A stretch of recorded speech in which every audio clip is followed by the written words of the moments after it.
2 wildlife filmmakers and 1 social media content creator travel to the Isle of Man to find an animal that should not be there.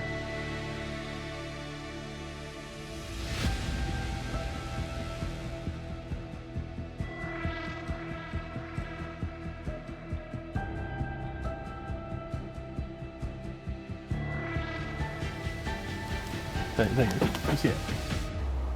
That's absolutely mental. Hello. Hello, my name's Lloyd. My name's Jack. And we are both wildlife filmmakers from the UK. We're currently sat in the queue waiting for the ferry to the Isle of Man because we are hoping to go over and film some animals that aren't supposed to be there. And it's absolutely roasting, oh my god.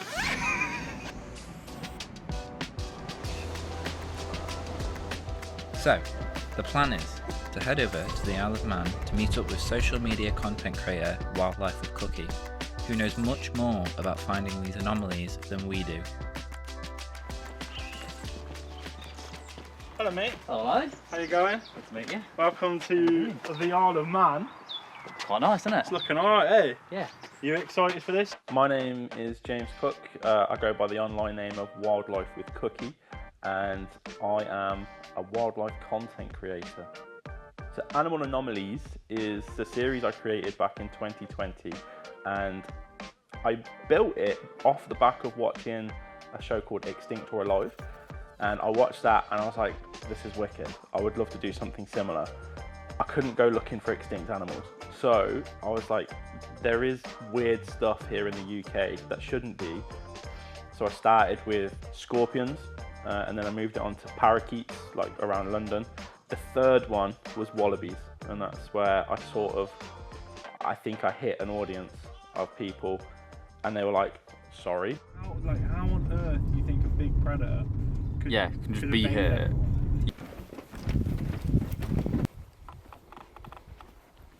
It's like 10 PM, it is pitch black out here, but we have come to the Curragh Wildlife Park, and we're hoping just to do a bit of a recce now. We've got a thermal scope with us, which means we should be able to see them even though it's pitch black, because we're hoping they'll be out because it's the evening.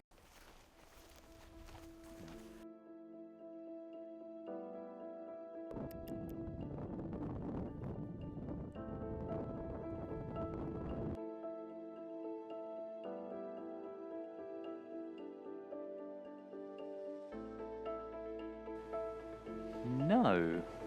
Okay, I'm gonna stick my neck out to that's a wallaby. You're gonna see him right now. Look.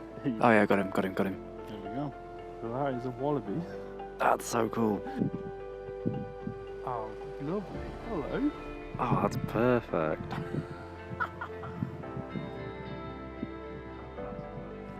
I'd forgotten they jumped. So that's 1. Oh, there's 2 together over there. There's 3 of them in this field, and you can't see anything. It's completely pitch black, and you stick the thermals on. It's like, oh, there's wallabies out there. They're just sitting there eating the grass, perfectly happy.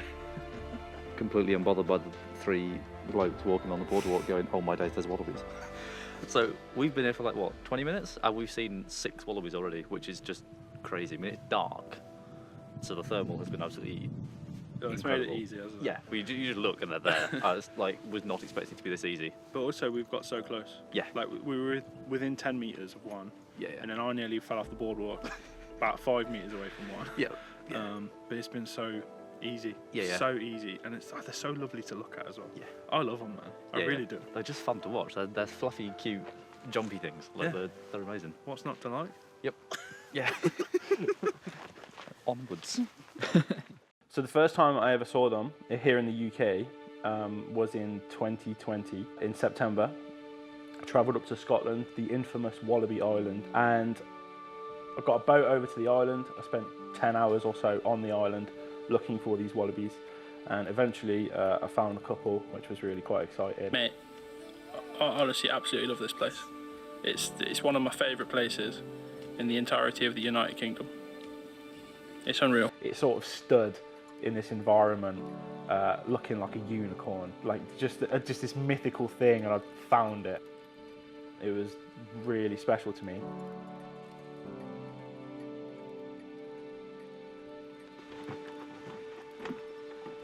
is he? Don't know.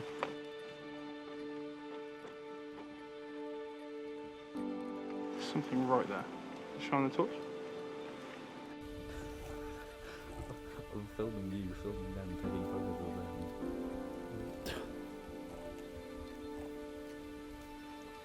That's a wallaby. We are watching a wallaby like 2 meters away. It's currently just running into the bush, but that's absolutely mental. It's like, this was just meant to be a recce, and I'm sat 2 meters away from a wild wallaby. Yeah. Crazy. The wallabies here on the Isle of Man are one of the most popular populations of wallabies, along with Scotland's Wallaby Island. And here it's a little bit different to Scotland because they escaped from a wildlife park. And we're going to visit that wildlife park and search for these wallabies around the outside of it. But they've got themselves a really lovely area. They've been documented quite a lot over their time, and their population now has reached over 1,000, so it could be troublesome to the ecosystem here on the Isle of Man. The next day, Lloyd and I visited the wildlife park to find out more about these wild wallabies. My name's Dawn Colley. I've lived on the island over 25 years now. In my past history, I've worked for the Manx Wildlife Trust as an education officer. I've retired now, and I now volunteer as well at Curragh Wildlife Park. So these animals are very cute, very fluffy, very iconic when you see them. You certainly can't miss them. They're big enough, they're about 1 metre high. So in that respect, they're a big impact on people emotively.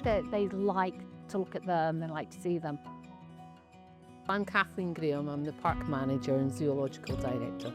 The first recorded escape of a wallaby was just a year or two after the park opened. So the park opened in 1965, and there's a report in a newspaper in the archives of a wallaby escaping.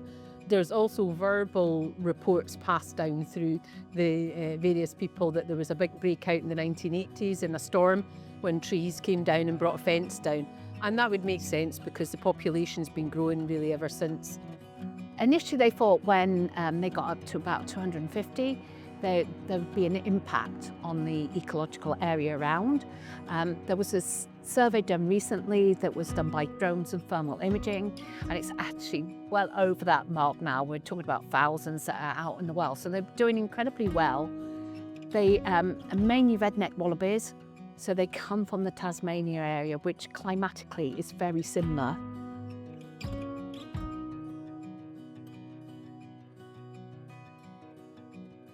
Unlike the mainland of Britain, we've never had foxes here, there's never been badgers, and there's not deer. The deer would compete normally in the UK. Deer would be in the forest areas using up some of the food. So the wallabies are fulfilling a niche here.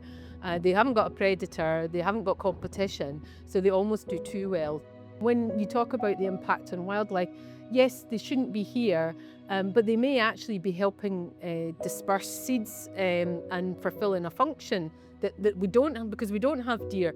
So it's not a clear-cut case, and I would say more research would be beneficial. After a successful trip to the wildlife park, we met back up with Cookie to see if we could find the wallabies in the daytime. Right, so this morning we're off to go see the wallabies again, but this time it's the daytime. The weather's a bit naff.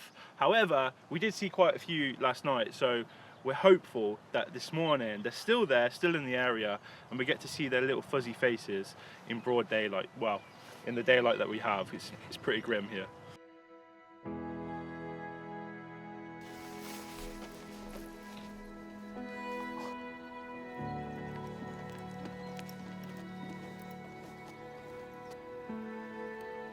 It started to rain, and I'm a little bit mad about it, but this is extremely pretty, so I also can't complain.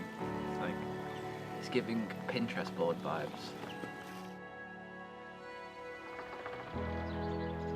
The best times to see them are either early morning or late evening, and if you're lucky enough to have thermal equipment, then you can obviously see them through the night. But in the middle of the day, they sort of hunker down, And in a place like this, which has got a lot of tree coverage, and they can just sort of disappear into that tree coverage. So what we're looking at is like the tree edge, the tree line.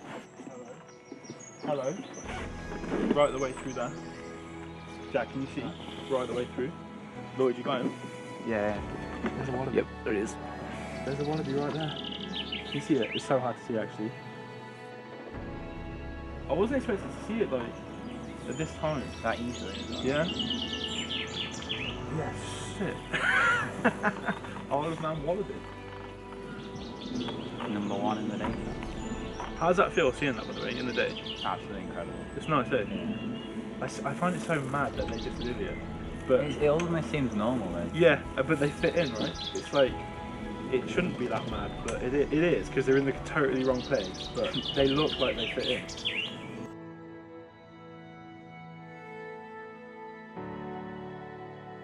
We've seen one wallaby back in the woods, and now coming back to the opening where we saw 4 last night. And we're just having a little wander around, and yeah, absolutely nothing so far. But at least the rain has stopped, so Yeah, that is beautiful. can't That is nice. Social media is an important platform for wildlife. It's easy to access. Like everybody nowadays has got Instagram, Facebook, Twitter, TikTok, whatever it may be. And it's so easy to use something like your phone to film what you see out and about, and for the potential of millions to see it. So that's what I've sort of tapped into. I want to show people like what is here and what's around. And it's become so easy nowadays, whereas like, I don't know, 15 years ago, you would have to be Steve Backshall on TV, right, to get this sort of reception. Whereas nowadays, anyone can be a Steve Backshall or a Steve Irwin or a David Attenborough. And there's a real sort of allure to that. I've got one. Yeah, I've got one. Lloyd, that's your shout, well done. What's he got? You got him?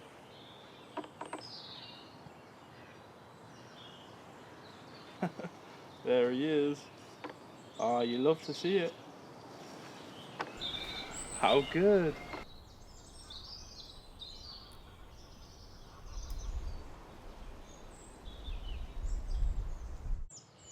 So we're trying to get closer, but wallabies have not very good eyesight, but quite good hearing. So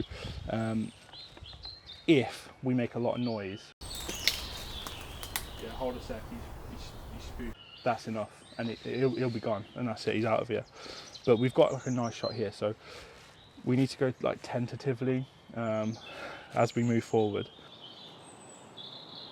We've seen the wallabies. I mean, we saw them earlier. We've got actual really nice shots of them. There was one over there, and it just wasn't that bothered. We were able to stalk towards it and got some really nice footage, hopefully. So that's so cool to see. We were able to get quite close to that one here. Yeah. He was he's way calmer than the other one. That's just crazy. You stood there like this. We're in Britain, and there's a wallaby.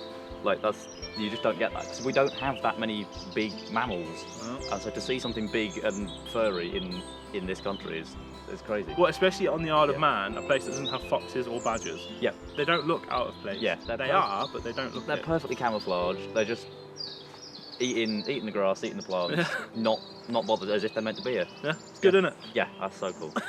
I was so excited.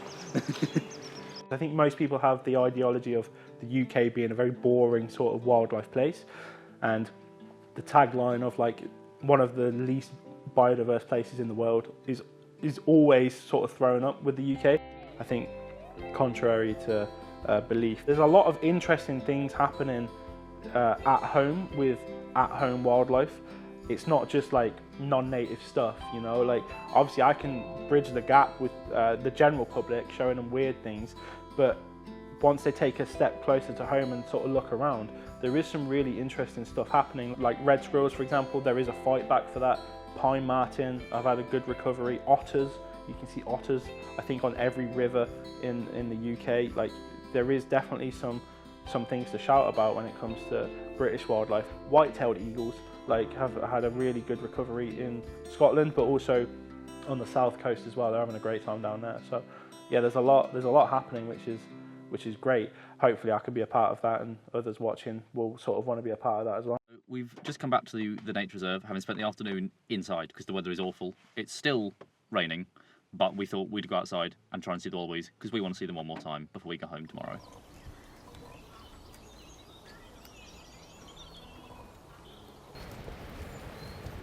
Imagine you didn't know there was wallabies and you just like...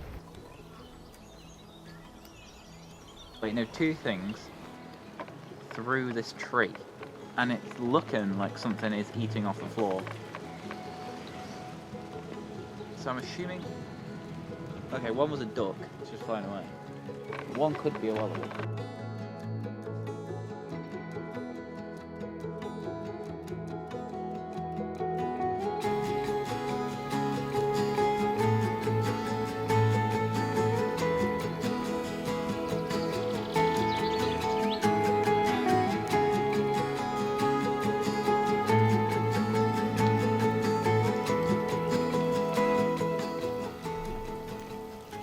We weren't really expecting much, but we've just seen 5 wallabies, and honestly, I think we've got the best shots we've had of the whole trip.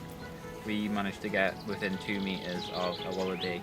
We were sat there watching it, and another wallaby just appeared, and they just started boxing. Well, there was a punch thrown, but it was awesome. So, yeah, can't believe it. It was mental.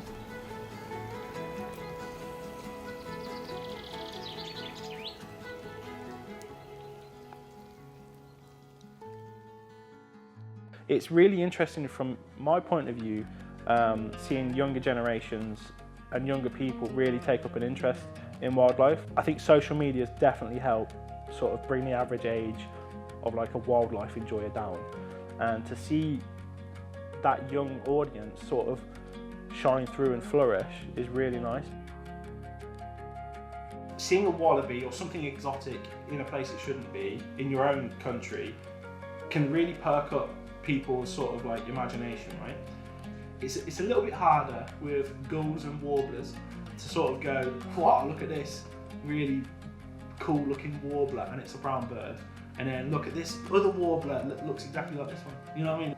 However, when you can show them a white stork or a bittern, you know, like they're different, they're weird, that's when those people who come for the wallabies and the parakeets and the scorpions, then they can go, oh yeah, actually, we've got bitterns and we've got eagles, like, we've got mountain hare, we've got reindeer, and it's like, we've got some really cool things. And then, obviously, once you've started that, people then, they can go down that rabbit hole and get further and further and further, until maybe they can get to warblers, but, I mean, I'm not there yet, so...